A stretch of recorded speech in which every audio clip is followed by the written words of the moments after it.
Hello मेरे प्यारे बच्चों, स्वागत है आप सभी का आपके हिंदी व्याकरण की कक्षा में। तो बच्चों, आज हम देखेंगे आपका अध्याय संख्या 5, जिसका नाम है शब्द निर्माण, उपसर्ग, प्रत्यय, समास। तो शब्दों का निर्माण आप कैसे करोगे, तो क्या होता है उपसर्ग, क्या है प्रत्यय और समास की क्या भूमिका है, यही सारी चीजें देखेंगे। यानी कि word making, prefix, suffix and compound.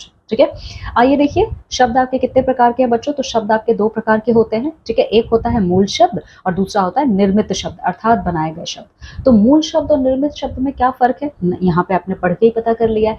मूल शब्द का मतलब होता है जिन शब्दों में कोई परिवर्तन नहीं आता, वो अपने मूल स्वरूप में ही लिखे होते हैं।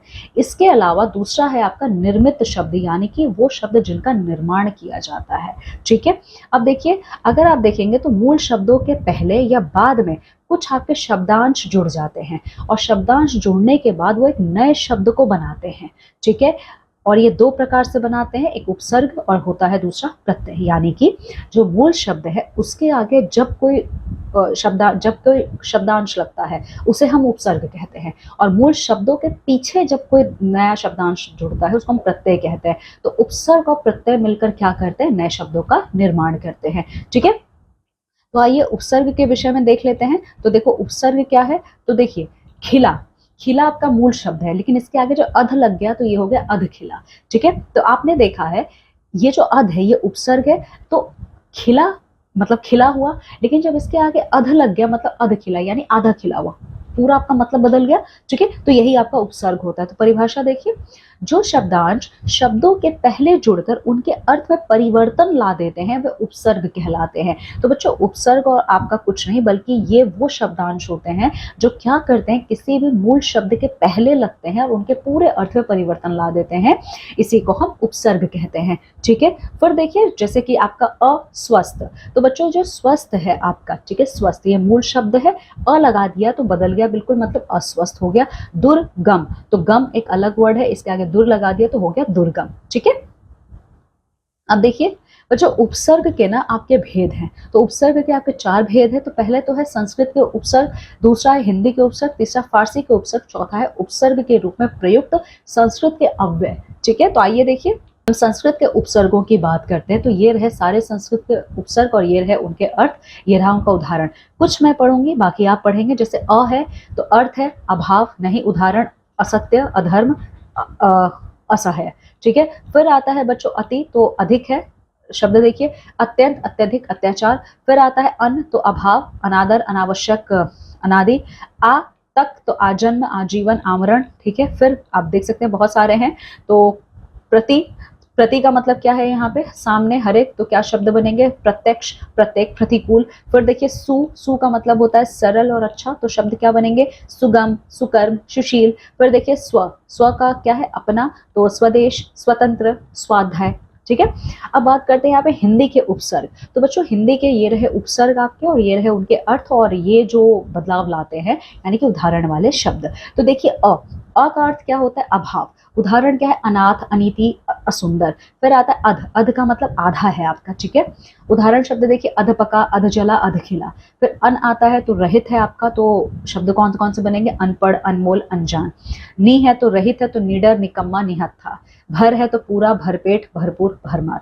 अब बात करते हैं बच्चों यहाँ पे फारसी के उपसर्गों की। तो ये रहे फारसी के उपसर्ग, ये रहा उसका अर्थ और ये रहा आपका उदाहरण शब्द। तो कम है तो थोड़ा, तो कमजोर, कमअक्ल, कमबख्त। गैर का मतलब क्या है, किए बिना, तो गैर हाजिर, गैर कानूनी, गैर मुमकिन। खुश का मतलब क्या होता है, प्रसन्न, तो खुश मिजाज, खुशबू, खुश दिल। ना का देखो बिना, तो नालायक, ना समझ, ना पसंद। बद का मतलब बुरा है, तो बदनाम, बदनसीब, बदबू। बाकी का बच्चों आप करेंगे, ये जो 3 है। इसके अलावा संस्कृत के अव्यय, तो संस्कृत के हमारे कुछ अव्यय शब्द भी होते हैं जिनको हम उपसर्गों के फॉर्म में इस्तेमाल में लाते हैं। तो ये रहे उपसर्ग, वो रहा उसका अर्थ और ये रहे इसके उदाहरण। तो अतः क्या है, अतः अंदर, तो अंतरराष्ट्रीय, अंतर्मन, अंतरदेशीय। फिर देखिए चीर, तो बहुत, चिरायु, चीरकाल।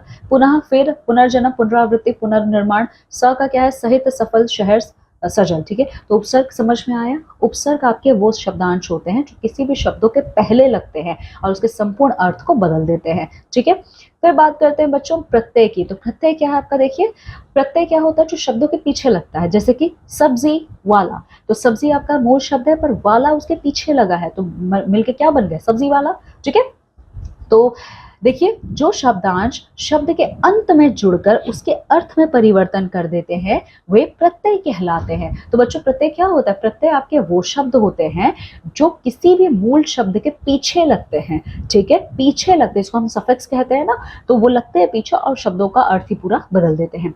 जैसे कि पंजाब, पंजाब में जब आप बड़ी ई लगा देते हो तो हो जाता है पंजाबी, कुल प्लस इन है तो हो जाएगा कुलीन, ठीक है। अब देखिए, कुछ प्रत्यय इस प्रकार है, तो बच्चों हमारे ना कुछ प्रत्यय शब्द भी हैं, तो ये प्रत्यय है, ये उसका उदाहरण है, ठीक है। तो प्रत्यय में आप देख सकते हो, अक्कड़ है तो ये भुलक्कड़ घुमक्कड़ हो जाएगा, आ है तो बाला और सुता है, आई ऊंचाई बुराई, ठीक है, आऊ तो बिकाऊ टिकाऊ, आव का मतलब आप देखेंगे तो बचाव बहाव इत्यादि, ठीक है। फिर देखो यहाँ पे ता, तो एकता सफलता, नी शेरनी हथनी, पन का क्या होगा? बचपन लड़क पर इत्यादि, ठीक है। यहाँ है देखो तो कुर्सियां लड़कियां, ठीक है।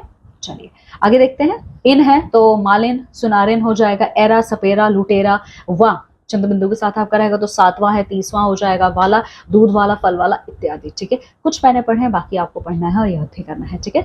सो बच्चों, ये था आपका अध्याय। अब आइए आओ दोहराए यानी समरी इसकी देख लेते हैं। तो देखिए, शब्द से पहले जुड़ने वाले शब्दांश उपसर्ग कहलाते हैं। तो उपसर्ग क्या होते हैं? ये आपके मूल शब्दों के पहले लगते हैं और पहले लग के उनके अर्थ को पूरा बदल देते हैं, इनको हम उपसर्ग कहते हैं।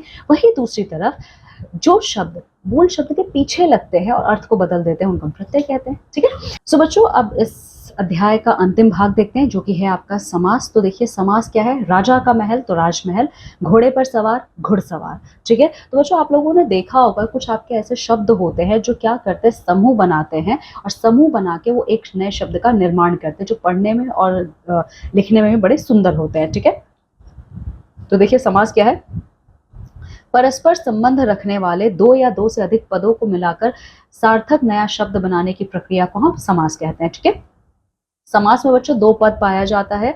जो पहला वाला पद होता है, पहले वाले पद को हम लोग पूर्व पद कहते हैं, और जो दूसरा वाला हमारा पद होता है उसको हम उत्तर पद कहते हैं, ठीक है। जैसे कि राजमहल में राज क्या है? आपका पूर्व पद है, ये पहला पद है, और जो महल है ये आपका उत्तर पद यानी बाद का पद है, ठीक है। इसके अलावा ये समस्त पद भी कहलाते हैं, जैसे राजमहल आपका एक समस्त पद है। अब समास विग्रह की हम बात करें, जैसे बच्चों हम लोग संधि विच्छेद करते हैं ना, उसी संधि विच्छेद की तरह ही हमारा समस्त पद का भी विग्रह होता है, जिसको हम लोग समास विग्रह कहते हैं। जैसे कि माता पिता, तो माता पिता तो माता और पिता, ठीक है। समास के भेदों की अगर आप बात करोगे तो बच्चों ये 6 होते हैं।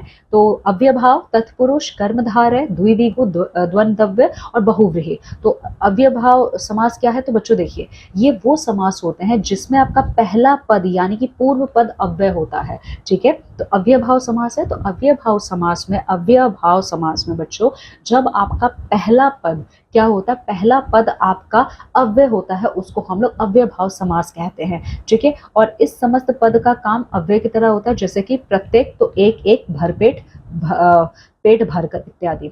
फिर दूसरा आता है आपका तत्पुरुष समास। तो बच्चों तत्पुरुष समास का मतलब होता है इस समास में आपका दूसरा पद यानी कि उत्तर पद प्रधान होता है, और समस्त पद बनते समय कारक चिन्ह का क्या होता है? लोप होता हुआ हमें दिखाई देता है। तो जहां पे ये सारे कंडीशंस आपको दिखाई दे वो आपके तत्पुरुष समास होता है, ठीक है।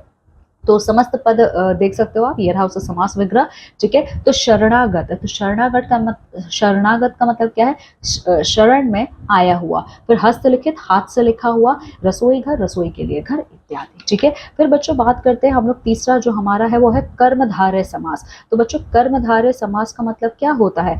यहाँ पे जो आपका उत्तर पद होता है, यहाँ पे उत्तर पद की प्रधानता होती है और दोनों पदों में विशेषण विशेष्य यानी कि उपमेय और उपमान की उपमेय और उपमान का संबंध होता है, ठीक है। समझ गए? यानी कि कर्मधारय समास जहां पे आपका उत्तर पद प्रधान होता है, जहां पे आपको विशेषण और विशेष्य का रिश्ता समझ में आए, ठीक है। जैसे कि नील गाय, ये समस्त पद है। पुरुषोत्तम, ये भी समस्त पद है। इसका समास विग्रह करोगे तो नील गाय का होगा, नीली है जो गाय, पुरुषोत्तम का क्या? पुरुषों में उत्तम है जो, इत्यादि, ठीक है। फिर देखिए बच्चों, बारी आती है द्विविगु समास की। तो द्विविगु समास आपका क्या है? देखिए, ये वो समास होता है जहां पे समस्त पद का पूर्व पद संख्यावाची हो, यानी कि जो पूर्व पद होता है ना वो संख्यावाची होता है, उसी को हम लोग द्विविगु समास कहते हैं। जैसे कि त्रिभुज है तो 3 भुजाओं का समूह, सप्तशती तो 700 का समूह इत्यादि। द्वंद्वव्य समास क्या होता है? ये वो पद होते हैं जहां पे आपके दोनों पद प्रधान हो, यानी कि उत्तर पद और आपका आपका पूर्व पद, ये दोनों प्रधान होते हैं, ठीक है। और जब आप इनका विग्रह करते हो ना, तो इनके विग्रह करने में और या ला लगता है, ठीक है, तो उसी को हम द्वंद्वय समास कहते हैं। तो देखिए माता पिता, तो माता और पिता, भाई बहन भाई और बहन, पाप पुण्य पाप या पुण्य इत्यादि, ठीक है। फिर अंतिम समास है आपका बहुव्रीहि समास। तो बहुव्रीहि समास का मतलब क्या होता है, इनमें से ना उत्तर पद प्रधान होगा, ना ही आपका पूर्व पद प्रधान होगा। तो क्या होगा, तो उत्तर पद और पूर्व पद मिलके एक नए पद का निर्माण करते हैं, उसी को कहा जाता है बहुव्रीहि समास, ठीक है। और वो जो समास का निर्माण होता है वही आपकी प्रमुख होती है यहाँ पे, ठीक है। तो गजानन, तो गज क्या है, हाथी, हाथी का है मुख यानी कि आनंद, जिसका मन है गणेश, ठीक है, जिसका मतलब है गणेश, ठीक है। तो बच्चों ये था हमारा अध्याय। अब आइए इसका समरी देख लेते हैं, आओ दोहराओ। दो पदों के सार्थक मेल से शब्द बनाने की प्रक्रिया समास कहलाती है। इसके अलावा समास के 6 भेद होते हैं, अव्ययभाव, तत्पुरुष, कर्मधारय, द्विगु, द्वंद्वय और बहुव्रीहि, ठीक है।